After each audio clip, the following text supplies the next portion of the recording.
singing over me.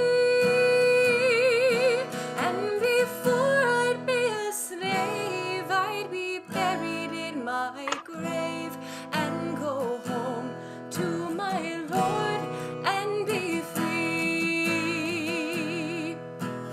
Ilu natan natan lanu natan lanu et ha-Shabbat natan lanu et ha-Shabbat dayenu dayenu dayenu dayenu dayenu dayenu dayenu dayenu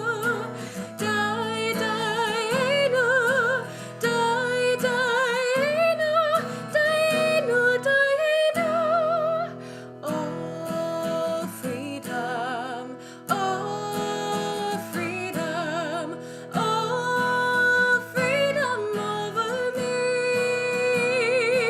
And before I'd be a slave, I'd be buried in my grave and go home to my Lord and be free.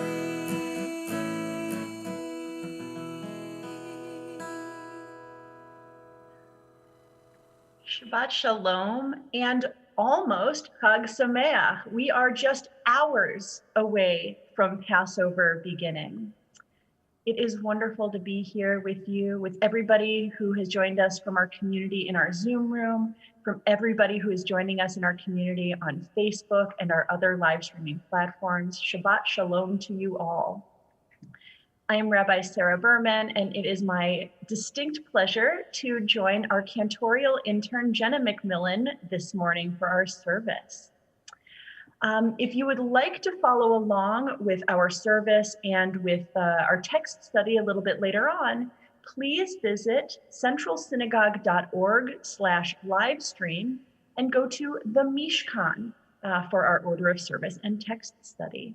I believe that if you are joining us on Facebook, there is a link already posted in the chat. It is a holiday of freedom that begins tonight. So of course it makes us think about what freedom means to us and how we put ourselves in a place where we are able to create our own freedom and create freedom for others. This is a theme that we'll return to through our service, so please keep it in mind. And if you would like to, and you're joining us on Facebook, if you'd like to share in the chat what freedom means to you, now is a moment where I invite you to do that. We continue our service with our morning prayers of praise, Matovu. If you are using our Mishkan Tefillah prayer book, there's also a link on centralsynagogue.org/livestream. Matovu is on page 74.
Of Elohai Neshama every morning, breathing life into us and thanking God for giving us a pure soul.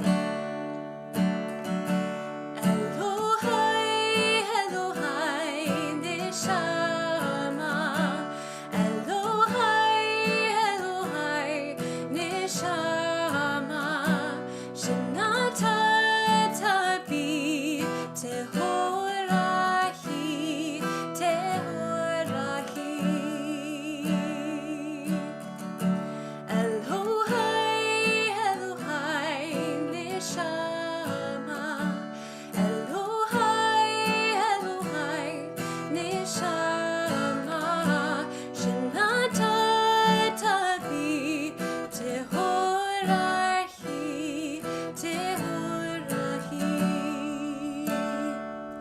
ve'ata ve'ata ve'ata yitzarta ve'ata nefachta nefachta bi ve'ata mishamra ve'ata mishamra ve'ata mishamra mishamra bikirbi Elohai Elohai Elohai neshama Elohai Elohai neshama shenatata bi tehorahi tehorahi We continue with the responsive chanting of our daily miracles. On page, 80. there we go. And I invite our congregation, our community to join me in the responses.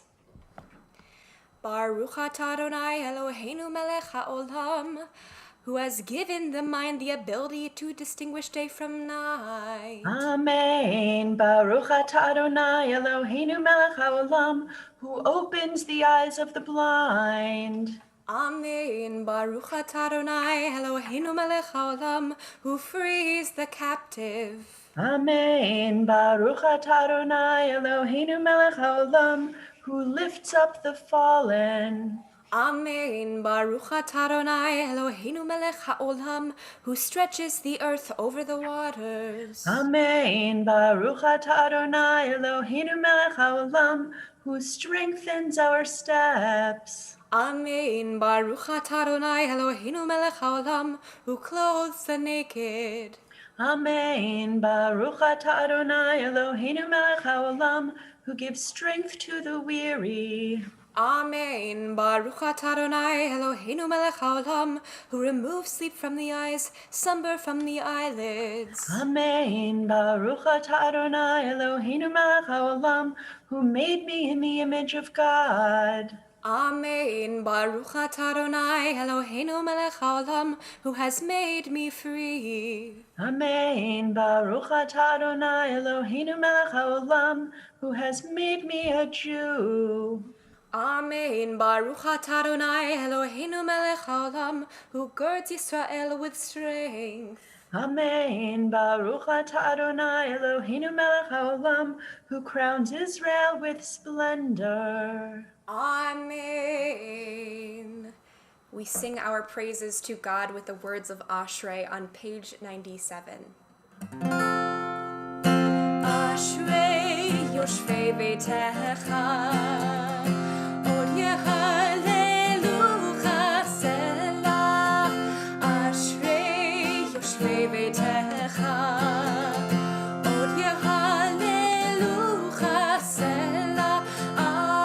Ashrei, Ashrei, Ashrei yoshvei beitecha. Ashrei, Ashrei, Ashrei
now rise in body or in spirit for our call to worship. Page 108.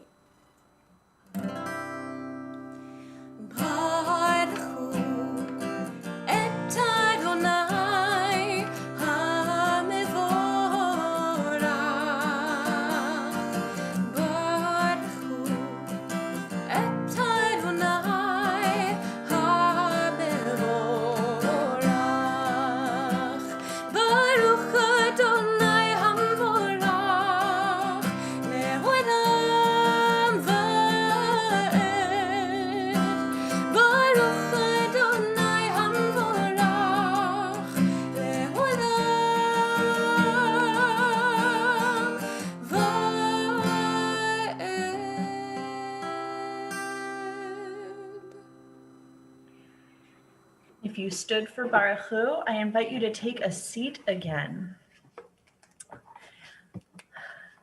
In this moment where we think about the wonders of creation and of all that God has created, we get to focus in on three of those things. We could focus in on light that God has created, on love that God has created, and on Torah that God has created as a way of showing God's love for us.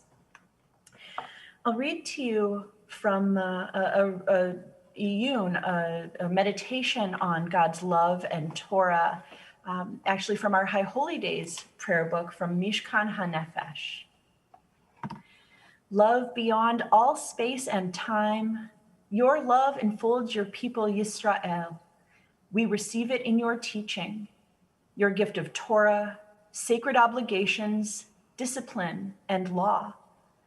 So let us speak these teachings when we lie down and rise up, and find joy forever in your Torah and mitzvot. They are the very essence of our life, ours to ponder and study all our days. May we never lose or be unworthy of your love. וקרבתנו לשמך הגדול, סלע באמת, להודות לך ולייחדך באהבה. ברוך אתה אדוני, הבוחר בעמו ישראל באהבה.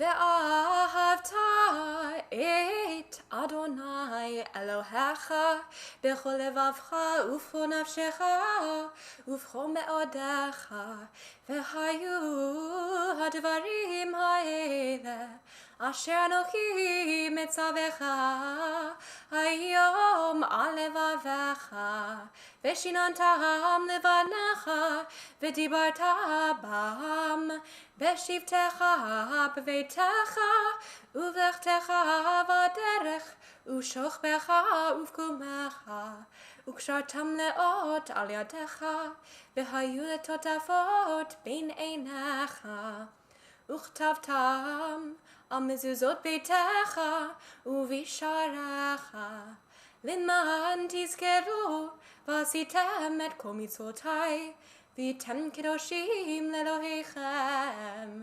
אני אדוני אלוהיכם, אשר הוצאתי אתכם מארץ מצרים, להיות לכם לאלוהים.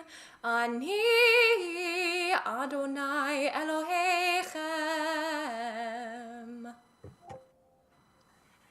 On this, our holiday of freedom, I ask you to begin thinking about what freedom means to you. If you're joining us on Facebook, I hope you will continue to add those thoughts to the chat. But for those who are in our Zoom room, this is a moment that I would love for you to unmute yourselves and share what freedom means to you and what ways you bring freedom for yourself into the world and freedom for others into the world. Paula, I wonder if you have an answer. Yeah, so I was just thinking about that, and it's been an amazing year in limitation and seemingly feeling trapped without freedoms in so many ways. And yet it's also been a year of awakening of the total critical need for freedom, between Black Lives Matter and what's happening with Asians, and all of these things are combining to, I think, give us a new understanding of freedom. And it's really built in: if everybody isn't free, I'm not free, no matter what. And it's this incredible shared global experience that I think allowed that to happen. Yeah. Wow. Monica, I wonder if you have an answer. A hard one right now. I mean, I think after watching the legislation pass in Georgia a couple nights ago, I wonder where our freedom really lies. And I've never really wondered that before. And that's been a big question in my life because my parents are Holocaust survivors. So I hope that we're going to come together and fight together for all this legislation that's stopping people's ability potentially to vote. But I'm definitely scared. So the question of freedom means something very different this Passover, I think, and something that we should all discuss at our seders. And Karen on our Facebook feed talks about a freedom from pain and suffering for all people is the meaning of freedom for her. Wonder if there's anybody else in. Alyssa, would you like to? Okay, this is a little scary for me to do, but as you know, Rabbi Berman, I write really bad free-form poetry. I wouldn't call it bad at all. Okay, thank you. When the mood strikes, and a week or two ago, I wrote a poem called Free, which I won't inflict the whole thing on you, but I'll perhaps read the last couple of verses. Is that okay? Please.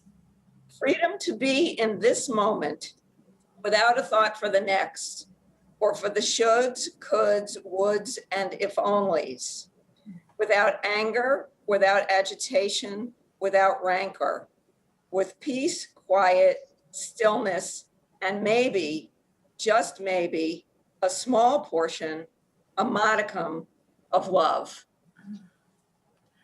I hope that freedom this year, from this Passover to next Passover, brings us all that modicum or more of love. Alyssa, thank you. And Claudia on our Facebook feed suggests the opposite of slavery in all aspects. And I might suggest that that is in our personal aspect, in our mental aspect, in our relational aspect, and in the ways that we see and treat other people in this world. So with all of these versions of freedom in mind, we turn to our prayer and our gratitude for the freedom that our people experienced at the shores of the sea, crossing from slavery to freedom. Mi Chamocha is on page 122.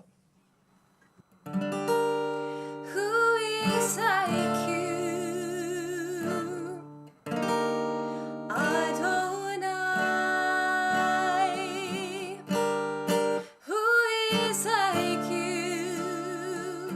Adonai.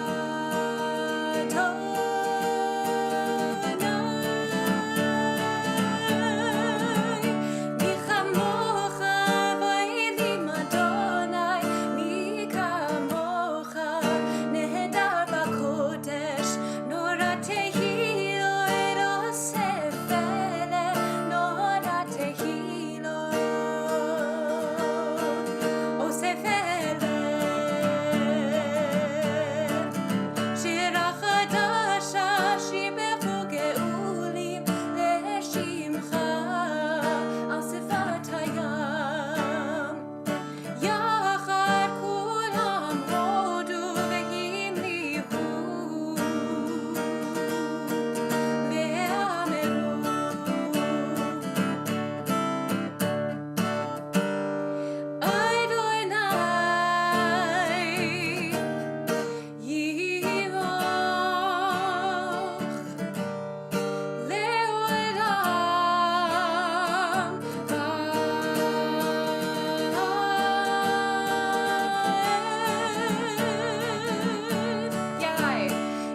Huma be'ezrat Yisrael, uv'dechinu mecha, Yehuda ve'Yisrael.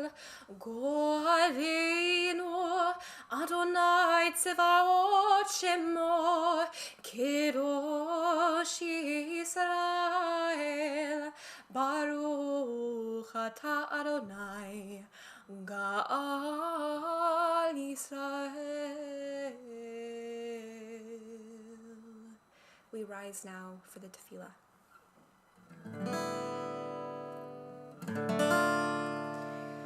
Adonai Sfatai Tiftach, Adonai Sfatai Tiftach, Ufi Yagid Tehilatecha, Ufi Yagid Tehilatecha. Adonai Sfatai Tiftach,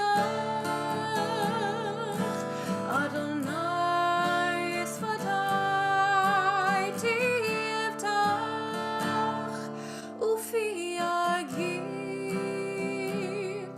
Tehilatecha, Ufi Yagid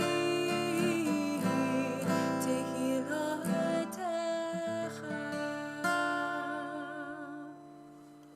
Baruch atah Adonai Eloheinu v'Elohei Avotenu v'Imotenu, Elohei Avraham, Elohei Yitzchak, v'Elohei Yaakov, Elohei Sarah, Elohei Rivka, Elohei Rachel, v'Elohei Leah, Ha'el HaGadol HaGibor v'Hanora, El Elyon, Gomel Chasadim Tovim, v'Konei HaKol, v'Zocher Chasdei Avot v'Imahot, Umevi Geula Livnei V'neihem, Lema'an Shemo be'ahava, Melech Ozer u'Moshia u'Magen, Baruch atah Adonai, Magen Avraham ve'ezrat Sarah. Atah gibor le'olam Adonai, Mechayei metim atah Rav le'Hoshia, Mashiv haruach u'morid hagashem, Mechakeh l'chaim v'chesed, Mechayei metim berachamim rabim, Somich noflim v'rofei chorim, U'matir asurim, U'mekayem emunato l'shenei afar, Micha mocha bal gevurot, U'mido melach, Melech memit u'mechaya, U'matzmiach Yeshua, V'ne'eman atah l'chayot metim, Baruch atah Adonai, Mechayei hametim. Nekadesh et shimcha ba'olam, Keshem shemakdishim oto b'shmei marom, Kakatuv ayad neviecha, V'kara ze el ze ve'amar, Kadosh, Kadosh, Kadosh, Adonai Tzevaot, Meluch ul haaretz, Kevodo. Adir, Adirenu Adonai, Adonenu Madir Shimcha bechol haaretz, Baruch Kevod Adonai Mimkomo. Echad hu Eloheinu, hu Avinu Malkeinu, hu Moshienu vehu Yashmienu, berachamav leinei kol chai. Ani Adonai Elohechem, Yimloch Adonai leolam, Elohai Zion, Ledor vador. Hallelujah.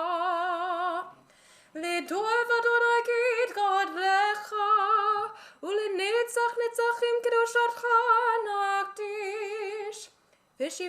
ושבחך אלוהינו מפינו לא ימוש לעולם ועד. ברוך אתה אדוני האל הקדוש.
יהיו לרצון רפי, והיו ליבי לפניך,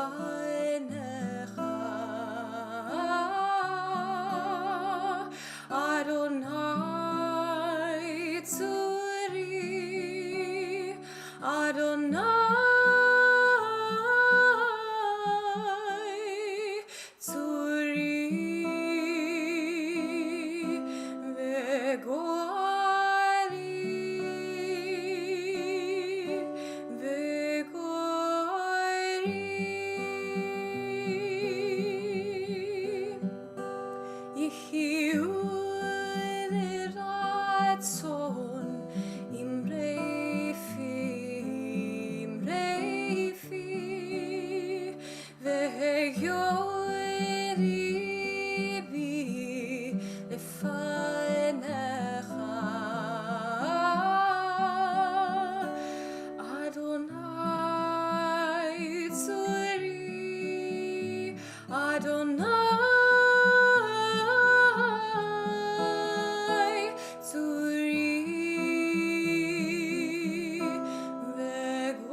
We turn next to our moment, our encounter with Torah for the week.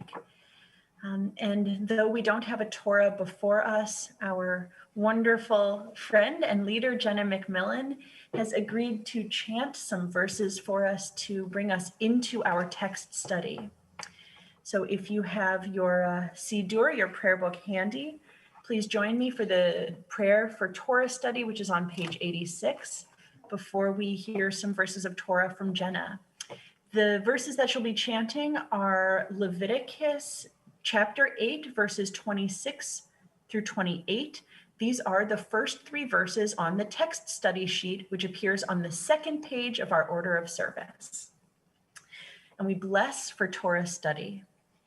Baruch atah Adonai Eloheinu melech haolam, asher kidshanu b'mitzvotav v'tzivanu la'asok b'divrei Torah. ויקח את החילב ואת העלייה ואת כוח הלב אשר על הקרב, ואת יותרת הכבד, ואת שתי הכליות, ואת חלביהן, ואת שוק הימין. ומסל המצות אשר לפני אדוני, לקח חלת מצה אחת, וחלת לחם שמן אחת, ורקיק אחד, וישם על החלבים ועל שוק הימין. ויתן את הכל על כפי אהרון ועל כפי בניו, וינף אותם תנופה לפני אדוני. Thank you, Jenna. And to understand exactly what Jenna just chanted for us and the couple of verses that come later in this parasha, I wonder if, Susan, I wonder if you have the text study handy and might read aloud. And if you, there we go, great. Yes, okay. Great. Okay. From the basket of unleavened breads, matzot, that was before Adonai, Moses took 1 cake of unleavened bread, matzah, 1 cake of oil bread, and 1 wafer, and placed them on the fat parts and on the right thigh. He placed all these on the palms of Aaron and on the palms of his sons, and elevated them as an elevation offering before Adonai. Then Moses took them from their hands and turned them into smoke on the altar with the burnt offering. This was an ordination offering for a pleasing odor. It was an offering by fire to Adonai. And what is left over of the flesh and the bread you shall consume in fire. You shall not go outside the entrance of the tent of meeting for 7 days, until the day that your period of ordination is completed, for your ordination will require 7 days. So this is a use of matzah that may be unfamiliar to us. But of course, one of the names for Passover is Chag HaMatzot, the festival of matzah or matzahs, of the unleavened breads. So when we look at this use of matzah, this first really use of matzah in a ritual context, it is in order to turn Aaron and his sons from regular people into priests. So what is the role of matzah in this ritual? Why do you think unleavened bread might be important in this moment? If you're on Facebook, I hope you will add some answers to the chat. And if you're joining us in our Zoom room, I hope you will unmute yourself and share an answer. What role does matzah play in this ritual? And why might matzah be important in this moment? It seems to be like the linking of Aaron to God through the sacrifice of matzah and Aaron's sons. Exactly. And that the matzah, signifies everything it does for us in Passover, that it, our fleeing for freedom, and somehow linking that experience with making Aaron and his sons priests. Yeah. They are lifting it up to God in their hands.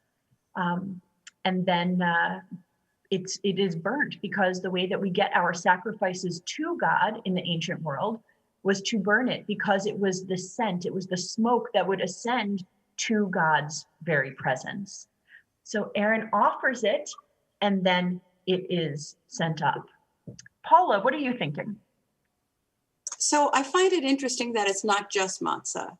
It's all of these compositions. It's the composition of all the parts of our life, good and bad memories, good memories, suffering and not, that's combined and offered up together. And I think that's important too.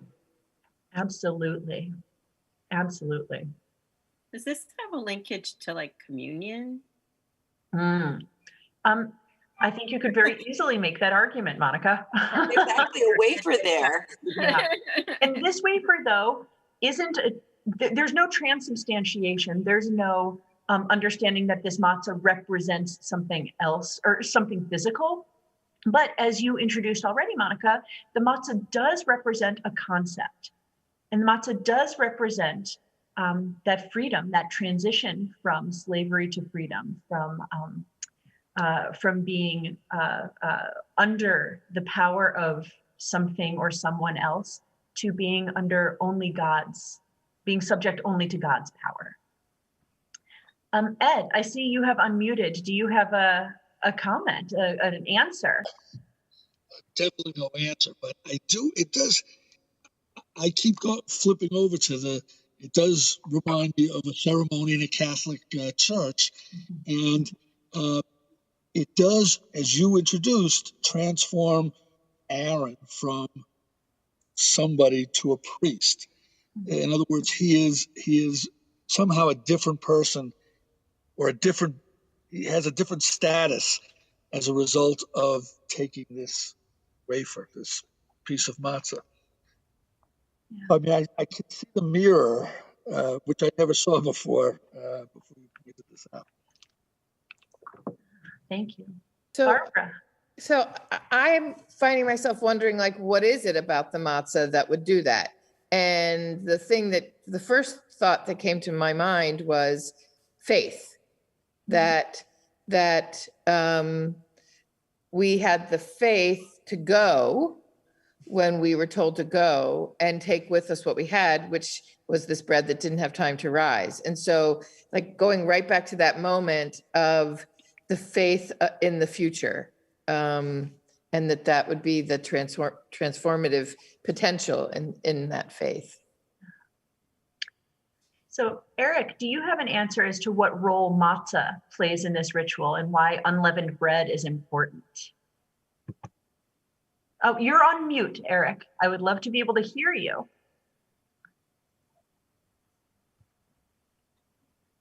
There we are. It reminds me of a post-it note to remind you to do something. You know, like it tells you that we went from slavery to freedom. So it just so that reminds you on our calendar. And Judaism is a time-based religion, I think. Yeah. Thank you, Eric. That's great. Monica. I'm thinking also, is this kind of the way that they could be breaking bread with God? Like, when you develop a strong relationship with somebody, it happens in person. Like in business, at least in my business, relationships are everything. And breaking bread breaks the barrier between the relationship that you might have. So is this a way of Aaron breaking bread with God? I think that that's a really interesting way of thinking about all of the sacrifices, because of course there was a daily bread offering made to God and daily animal offerings multiple times a day and daily incense offerings. So those really were, minus the incense, because of course can't recommend eating that. These are all ways of coming into such close relationship with God that we eat together. I love that. Susan Plum. Thank you. We have a few I Susans. thought matzah may represent resiliency that Judaism and the Jewish people have. We were told to go with what we can as fast as we can, with faith, to a land of freedom, prosperity, and hope. And maybe matzah just represents resiliency, that which we took and how much it represented to us and through our journey. That's great, Susan, thank you. Now, the last question that I had about this section of the text is about the whole week that elapses between these sacrifices and the moment of ordination, the moment that Aaron and his sons become priests, where the priesthood comes into being.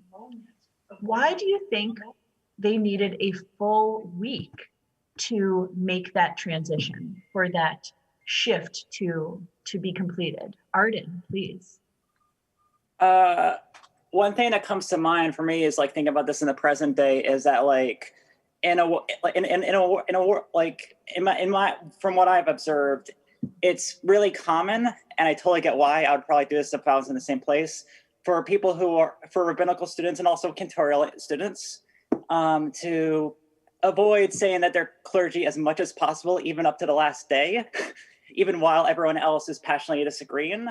And I imagine like these priests way back when would need like a good amount of time for that to really kick in, because it takes time to really adjust one's mind to, oh, I'm in this position now. And I think that's to kind of help them get used to it first more. Thank you. Deb saying in our Zoom chat box that it takes a week to let the weight of the commitment fully sink in.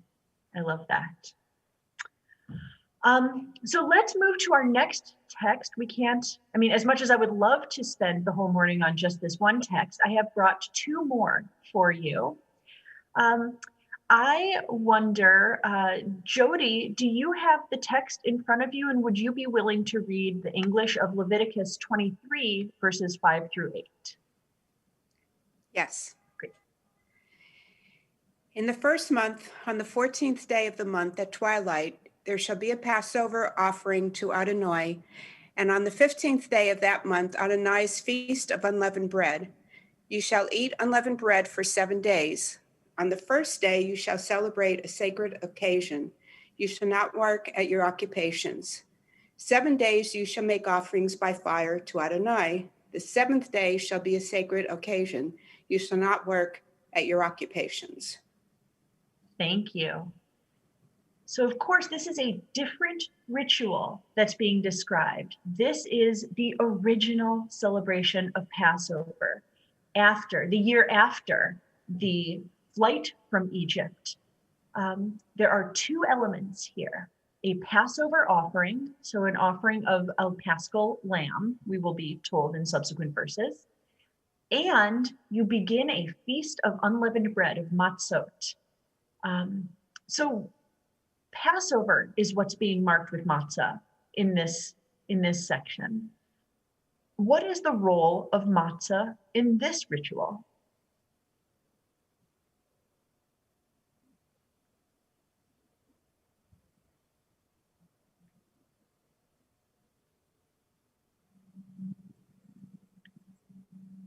I might suggest that here, just as Monica suggested before, it's this reminder. It's this reminder of the freedom that came with the initial eating of unleavened bread. So returning the same food to our mouths to put that taste of freedom again in our mouths. What other interpretations do you have, Monica? Is the time to create the ritual to sort of build to the holy moment of ordination? And is the number of days somehow related to Passover? Interesting. Well, if you see where these verses come in the Torah, the 7 days of ordination actually precede the 7 days of Passover. This is chapter 23 as opposed to chapter 8 in the book of Leviticus. So this is later, although we are also taught that there is no before or after in Torah. Everything just is. Right, the numbers always have meaning. That's why. Exactly. Yeah. And from Facebook, our friend Claudia on Facebook gives us the kind of the measuring stick of from one Shabbat to another, the length of creation and rest. Because of course, creation is 6 days, but creation plus rest, creation plus reflection, that's 7 days. That is wholeness. And that's what we celebrate from 1 week to the next on Shabbat. So I wonder if maybe the better question is, why is unleavened bread, why is matzah important in this moment, this marking of Passover? Deb has written in the chat box, to be willing to have simple food to exist and be thankful for what we have. both of those things absolutely are intimately tied in to the matzah itself. Exactly right. Is there anybody who wants to unmute and speak up? Oh, Paula, I see you're off mute. Do you want to comment? No, I don't want you to go back on mute, but. Well, you know, I like I was going to comment before on the completion of the creation as a foundation, but the matzah also, you know, we're told to you, no matter where you appear in history, even to this very minute, are the ones that left Egypt. You were the ones that are in the desert. And I don't know what manna is or tastes like, but at least we could do matzah. I love that you bring up manna and what it tastes like. When I used to teach teenagers out in Seattle, one of my favorite classes that I ever taught was food as midrash. So what are the stories we can build around our basic Torah text through food? And the very first week, I would have them read about manna and then make manna. It tastes a little bit like cardamom and lots of sweet white things, if you ask the teenagers of Seattle. Where do you get the recipe? It's basic. I mean, it's a very, just like with all Torah, it is a very sketchy recipe. Arden thinks of it as frosted flakes. Yep, and that's basically what these kids were making. It was amazing. So unleavened bread is what we have in this moment in Leviticus when it tells us how to celebrate Pesach, how to celebrate Passover. And it is sacrifices of animals and eating unleavened bread. And it is also a week long. So I have put my questions on our text study sheet so that you can see them all. But I wonder if anybody wants to speak either to the significance of matzah or to the bringing back of the 7 days to our Passover celebration. Susan, yeah. It seems to me that in all of these instances, 7 days seems to mark, right, a period of transition, and a lot of people touched on this. It's the transition from regular person to an ordained person. It's the transition from slavery to freedom. It's also, I think, in the Torah, the time it takes when you go outside the camp to heal if you've been sick. So it's a time of transition, and that matzah seems to be sort of a vehicle for that transition. And that bringing that back as a ritual every year kind of reminds us that we too have to sort of make that journey of transition over those 7 days. And Susan, I can't think of a better segue to our final text, which is only going to deepen exactly what you just introduced. Norris's, I wonder if one of you would be willing to read our final text. Sure. Matzah, the bread of affliction, reminds us of our hurried departure from Egypt and of the simple food we ate as we made our way through the desert, covering and uncovering, lifting and lowering the matzot, helps us to understand our transformation from poor slaves to free men and women with the power to choose our own destiny. We begin and end our feast with matzot, the journey of bread. Journey bread. And that's actually what I titled this text study, Matzah, the journey bread. I also think that journey bread would make a really good band name. So if anybody's looking, please go ahead. So I'll keep that in mind. Monica, yes, please. So I'm going to ask these questions in the opposite order that they're written on the text study sheet, because Susan brought us so beautifully into this first question, or the second question, which is, in what ways does matzah represent liminality or being between moments?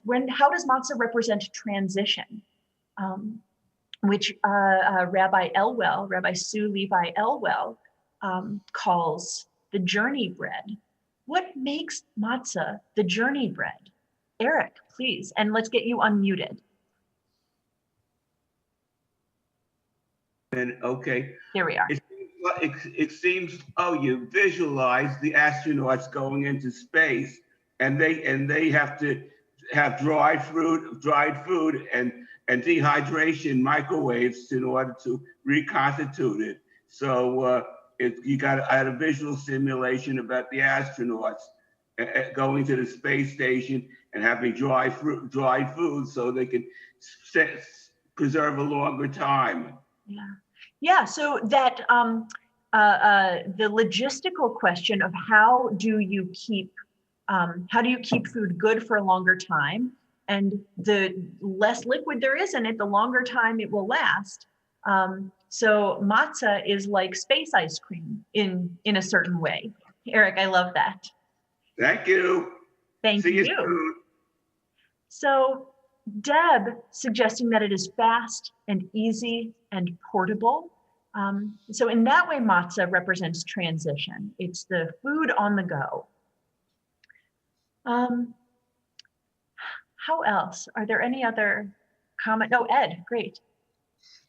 I wish I could remember exactly what Rabbi Rubenstein said like 2 days ago, 3 days ago. But I thought he was making the point that it's the food of the poor, the people with the least, and that that reminds us of where we came from and where we're going, even if we don't know where we're going exactly. He said it much better than I am saying. That's his job, to say it better than any of us. He's very good at that. Oh, Cynthia. Cynthia wants to link the fact that matzah isn't very flavorful to transition. So the switch, the mouthfeel, the taste of bitterness into sweetness, you have to go through a moment of maybe, how would we call it, neutrality, to go from one to the other. Cynthia, do you want to, I love that idea. I wonder if you would like to, or if you'd be comfortable unmuting and saying any more about that idea. I'm not sure if I have much more to say, but it really makes me think that as we're going towards, the promised land and the sense of a sweeter, we always need this period to transition where we're not feeling our worst, but we're not feeling our best yet either. And that it's a process, the journey. And that's why we call it journey bread as well. Yeah. I just want to throw in Italy, we always said that that manna tastes like gnocchi. I love that. I would have collected that for, every single day, just with joy. Cynthia, that's really a wonderful way of thinking about the transition, about matzah as a journey bread, but also how eating matzah, how ingesting matzah helps us understand that history and that experience. Yeah, Monica, please. Is it important that it also is easier to transport? Like it lasts longer, it doesn't mold usually, things, for a journey, something you need to last longer. Yeah, exactly the point that Eric brought up for us. Like the space, like space food, like astronaut food, it stays longer. It is, again, logistically just an easier thing to take with you on a journey, hence journey bread. So that kind of logistical response in combination with the more metaphorical and poetic response that Cynthia is offering, I think that helps us to understand what matzah is, what matzah does, and how it helps us interact with, using our mouths to interact with our history. I'm seeing Laura and Doron and Paula. Great. Barbara. Okay. Oh, I have a question on the Leviticus 20, the second one. Okay. On the first day, you shall celebrate a sacred occasion. I don't have to read it, you know what it says. But my interpretation of that is that there's one Seder, yet we celebrate two. Am I misinterpreting? I don't think so. But what does that mean to you? maybe we think it's so much more important today that we use 2 nights. Yeah. We do celebrate 2 nights because it is so important to have a Seder during Passover, to celebrate that moment during the official celebration of the ceremony. And with diaspora, with Jews not living just in one place, in particular, not just living in Jerusalem, a place where you can hear a shofar blast around the entire city as the holiday is announced. It's like a dominoes, but a very slow moving domino of each kind of time zone taking on the responsibility of this holiday. So the second Seder was a later addition so that we would make sure that everybody celebrated Passover in the proper time.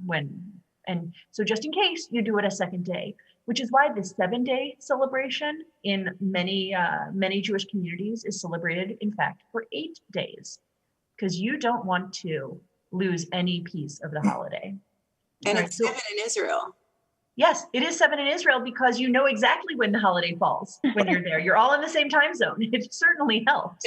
Yeah. One of the things that my family decided to do for this year, instead of saying next year in Jerusalem, we're saying next year in person. Well, I mean, it's a beautiful thing to do. And I remember doing that last year. So it's that, maybe it's like next year in Jerusalem, which is the constant wish, but never comes true. Although, please God, let that not be true about doing this in person. Let's not put that true. that way. All right, Doron. I was thinking something a little different. The difference in the significance of the matzah for us, thousands of years later, and for the actual generation that came out of Egypt. We talk about always remembering how we came out, and we should always remember it. And that's a very good, important thing in terms of our current perceptions. But if you think about the generation that just came out of Egypt, in a way, the last thing that they needed a reminder of is what it was like to be slaves. They were born slaves, or their parents were slaves. What was revolutionary for them was even the dream or concept of being free at one point. So perhaps if you wanted to do something dramatic for the generation of Egypt, you should give them not unleavened bread, but leavened bread and rich bread, something they had never experienced, so that they can begin to experience what freedom will mean. I mean, we're talking here in all these talks about, we always want to remember what it was like. They didn't need a reminder. That was the generation that just came out.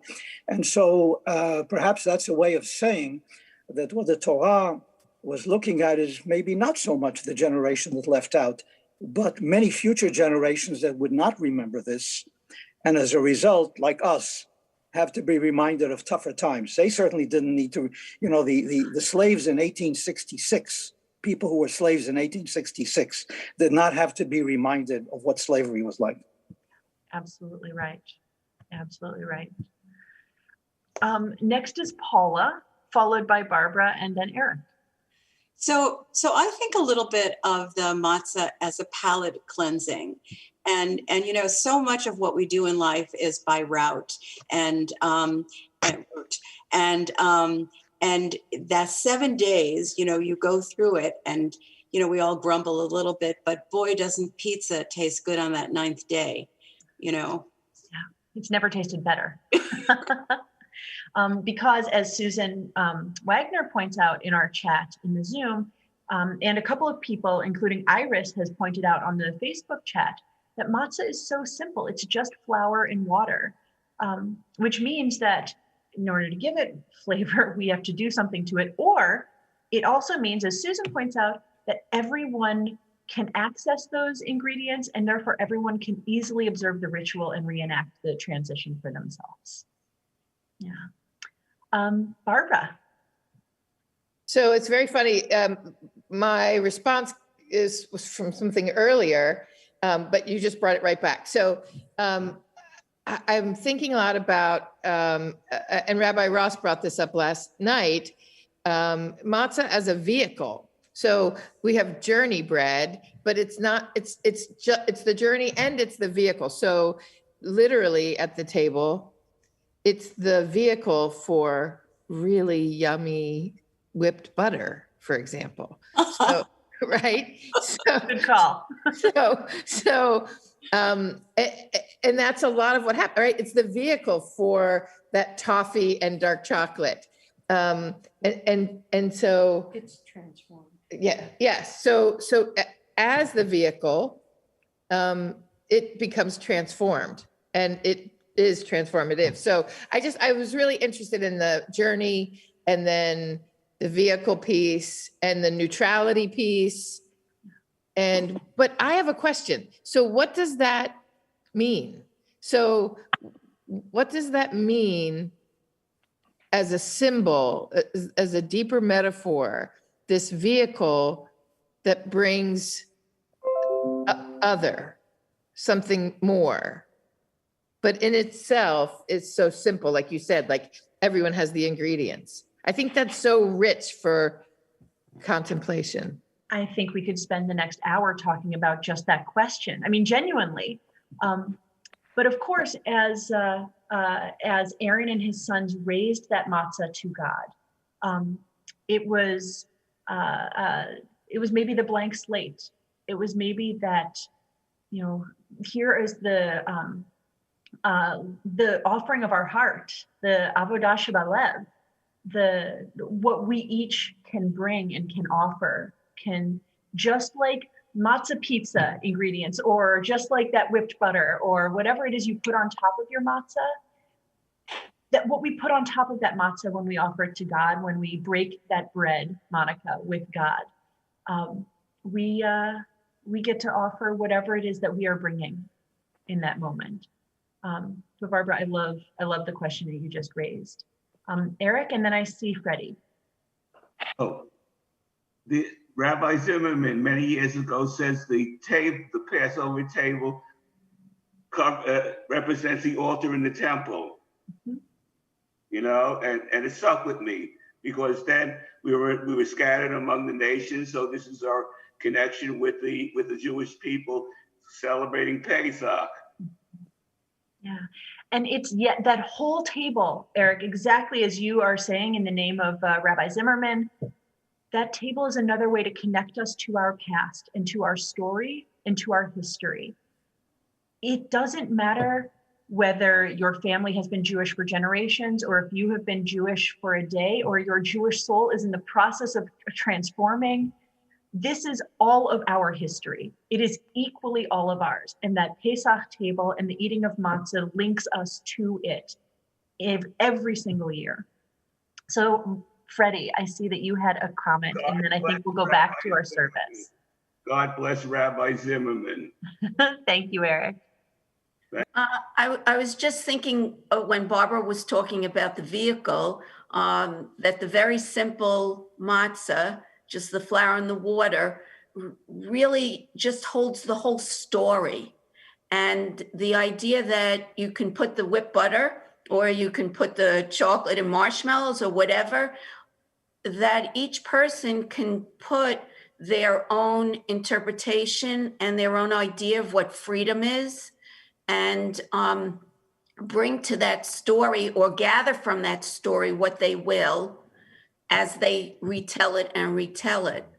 And I think what Doran was saying about the future generations, I think that's that retelling, that vehicle gets different toppings depending on where we are at the moment. Yeah, exactly.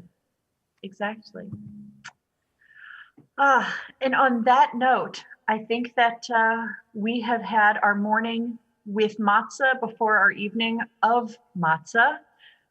Thank you so much, everybody who brought their incredible thoughts here in our Zoom room and in our Facebook chat. Before we conclude our service, we turn our thoughts to those we love who are in need of our help, whether they are in need of comfort, of physical healing, of emotional or spiritual healing.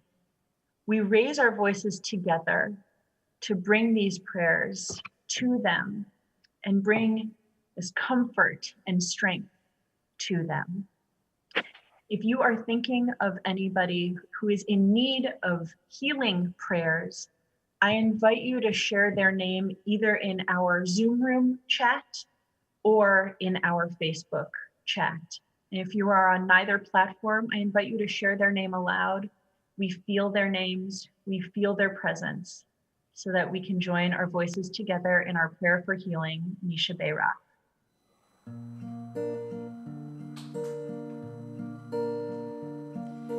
Misha Beirach Avotenu Mikol HaBracha Le'imotenu. May the source of strength, who blessed the ones before us, help us find the courage to make our lives a blessing, and let us say Amen.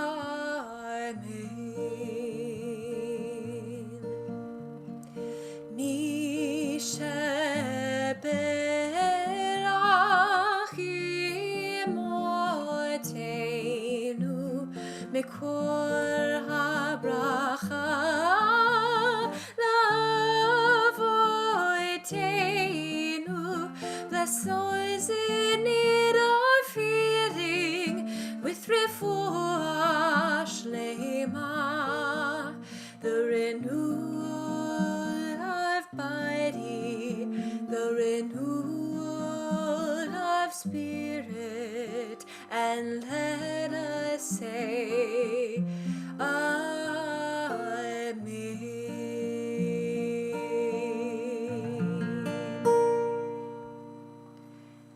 We continue together with the words of the Hashevota within our Elenu prayer as we rise together as a community. The Hashevota Elevavecha Ki Adonai Hu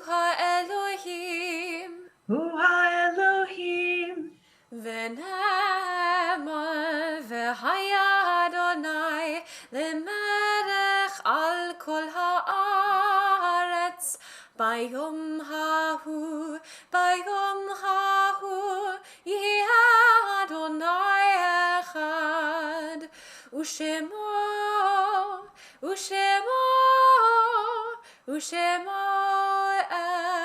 echad.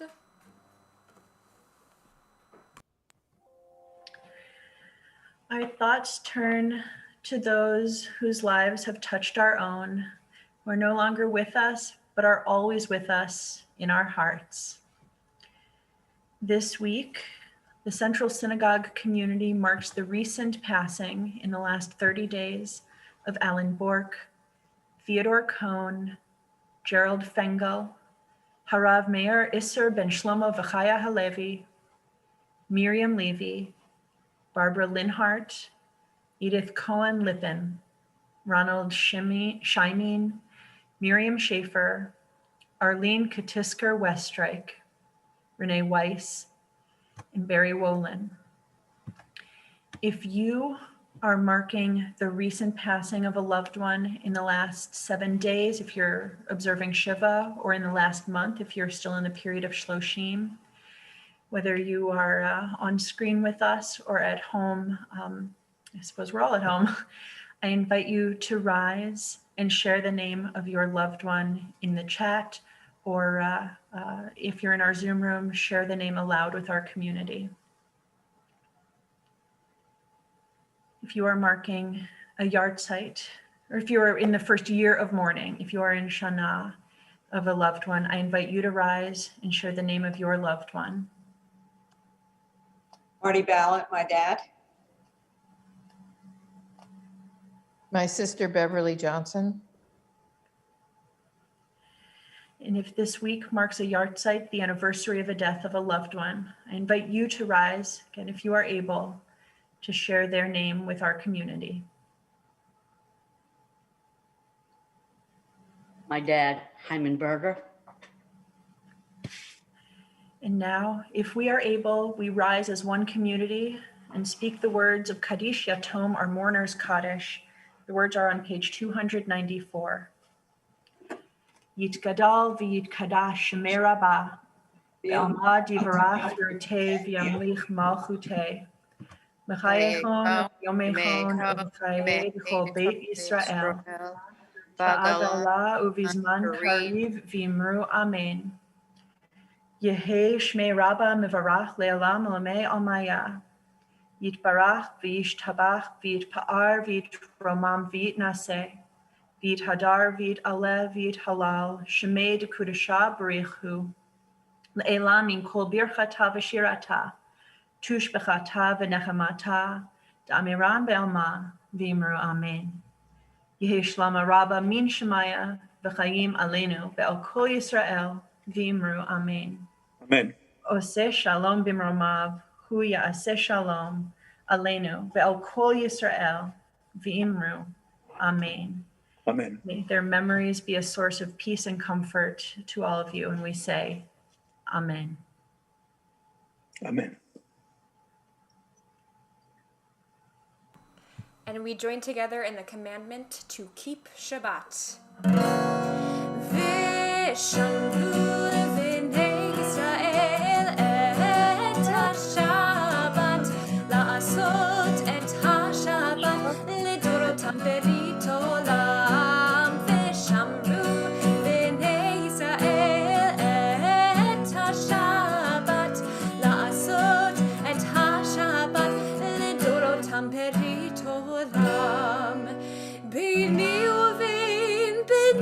Israel, oti leolam, v'shamru b'nei Israel et hashabat, la'asot et hashabat lidorotam berit olam. Ki sheishet yamim asa Adonai, et hashamayim ve'et haaretz v'shamru b'nei Israel et hashabat, la'asot et hashabat lidorotam berit olam.